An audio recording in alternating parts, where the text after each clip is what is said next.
రేపటి నుంచి అసెంబ్లీ సమావేశాలు ప్రారంభం కానున్నాయి. సమావేశాలకు సంబంధించి అన్ని ఏర్పాట్లు చేశామన్నారు స్పీకర్ అయ్యన్న పాత్రుడు. సమావేశాలకు వైసీపీ ఎమ్మెల్యేలు కూడా హాజరు కావాలన్నారు. ఎమ్మెల్యేలంతా హాజరై వారి నియోజకవర్గాల్లో సమస్యలపై పరిష్కార మార్గం ఆలోచించాలన్నారు. అసెంబ్లీకి రాకపోవడం సరికాదని, అది రాజ్యాంగాన్ని అవమానించడమే అవుతుందన్నారు. ఎమ్మెల్యేలందరికీ ఎంత టైం ఇస్తామో వైసీపీ ఎమ్మెల్యేలకు కూడా అంతే సమయం గౌరవంగా ఇస్తామంటున్న స్పీకర్ అయ్యన్న పాత్రుడితో మా ప్రతినిధి శ్రీహరి ఫేస్ టు ఫేస్. నుంచి అసెంబ్లీ సమావేశాలు ప్రారంభం కానున్నాయి. ఈ నేపథ్యంలో వాటికి సంబంధించిన ప్రత్యేక ఏర్పాట్లు అయితే జరిగాయి. దీనికి సంబంధించి మనకి వివరించడానికి మనతో పాటు ఏపీ స్పీకర్ అయ్యన్న పాత్రుడు ఉన్నారు. వారిని అడిగి తెలుసుకుందాం. సార్ చెప్పండి, ప్రధానంగా రేపటి నుంచి అసెంబ్లీ సమావేశాలకి ఎలాంటి ఏర్పాట్లు చేశారు?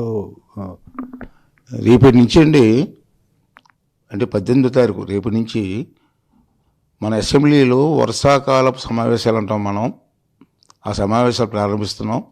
ఈ సమావేశాలు ఎన్ని రోజులు చేయాలన్నది రేపు ఉదయం ముఖ్యమంత్రి గారు మిగతా పార్టీ నాయకులందరూ కూర్చొని డిసైడ్ చేస్తారు.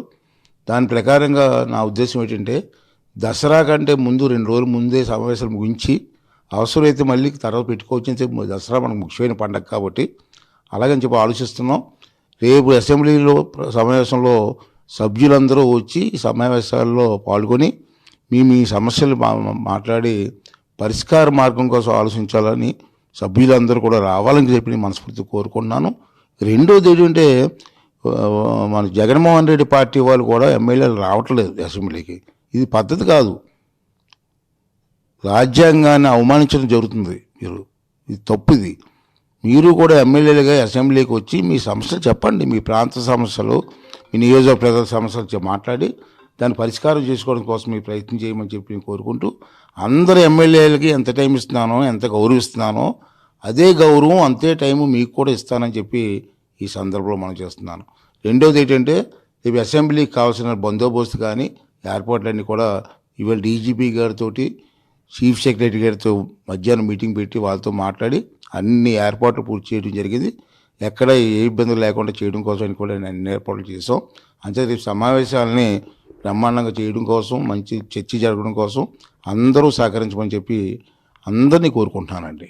సార్, ప్రధానంగా అయితే మాజీ ముఖ్యమంత్రి జగన్మోహన్ రెడ్డి గారు ప్రత్యేక సమయం కేటాయిస్తే తాను అసెంబ్లీకి కూడా వస్తానని చెప్పని అంటున్నారు. వారికి ఏమైనా ప్రత్యేక సమయం కేటాయించే అవకాశం ఉందా? అది మన చేతుల్లో ఉండదు సార్. ఒక రాజ్యాంగం ఉంది, ఒక రూల్స్ పద్ధతి ఉంటాయి అసెంబ్లీకి.